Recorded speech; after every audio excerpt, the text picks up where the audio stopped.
Hello friends, நம்ம இன்றைக்கி இதை பற்றி பார்க்க போகிறோம். இலக்கியா வேறு எபிசோடில் என்ன இன்ட்ரெஸ்டிங்கான சுவாரஸ்யமான விஷயம் நடக்க போதாங்க பார்க்க போகிறோம். வாங்க வீடியோக்குள்ளே போயிடலாம். இந்த மானகட்ட டைரக்டர் பார்த்தீங்கன்னா என்னடா கதை எழுத தெரியுமா தெரியாதா அப்படின்ற மாதிரி தாங்க நம்மளுக்கு வந்து கேட்க தோணுது. ஏன்னா வந்து கொஞ்சம் கூட வந்து இன்ட்ரெஸ்டிங்காக வந்து கதையை எடுத்துகிட்டு போக மாட்டான்.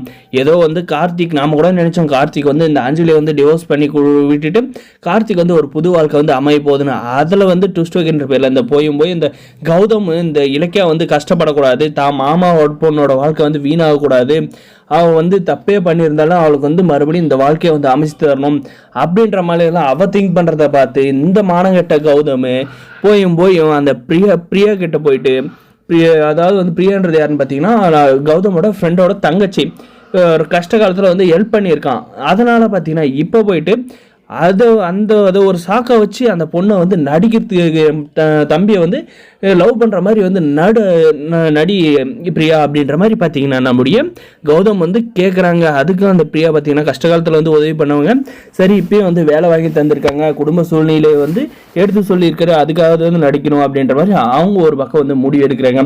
இதில் பார்த்தீங்கன்னா முட்டாளானது வந்து நம்மளுடைய கார்த்தியும் ஜானியும் தாங்க. ஆனால் உண்மை வந்து தெரிய வரப்ப இருக்குங்க, இந்த கௌதமுக்கு இலக்கியாவுக்கு வந்து சரியான பதிலடி வந்து இந்த டைரக்டர் வந்து ஒழுங்காக கதை எழுத தெரிஞ்சுனான் தான் கரெக்டாக அவங்களுக்கு வந்து சரியான பதிலடி கொடுக்குற மாதிரி வந்து சீனை வந்து வைக்கிறேங்க.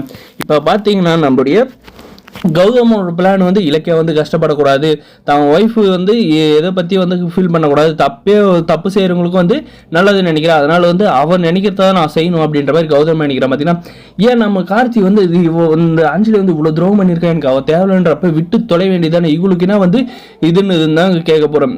ஏன்னா வந்து நம்ம கார்த்தி வந்து இப்போ தான் அந்த பிரியாவை பார்த்து லவ் பண்ணுற ஒரு இன்ட்ரெஸ்டிங்கில் வந்து இறங்குறாங்க. நம்மளுடைய ஜானியும் பார்த்தீங்கன்னா இந்த பொண்ணு வந்து ரொம்ப நல்ல பொண்ணு அப்படி இப்படின்றலாம் வந்து உட்காந்து புகழ்ந்துட்டு இருக்காங்க. நம்ம கார்த்தி பார்த்தீங்கன்னா அந்த பொண்ணை பற்றி பேசணும் ரொம்ப வந்து சந்தோஷமாகறாருங்க. ஆனால் பார்த்தீங்கன்னா இந்த என்னமா பர்ஃபார்மன்ஸ் பண்ணுறாங்க இந்த கௌதமும் அந்த இலக்கியாவும்.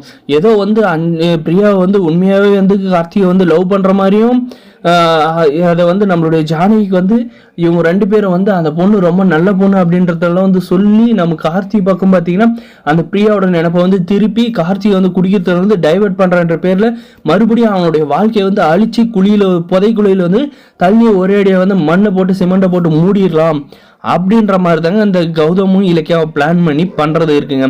கொஞ்சம் கூட வந்து இந்த டைரக்டரும் சரி இந்த கதை ப்ரொடக்ஷன் பண்ணுற மாதிரி அவங்களுக்கும் வந்து எப்படி தான் ப்ரொடக்ஷன் பண்ணுறான்னு தெரியல.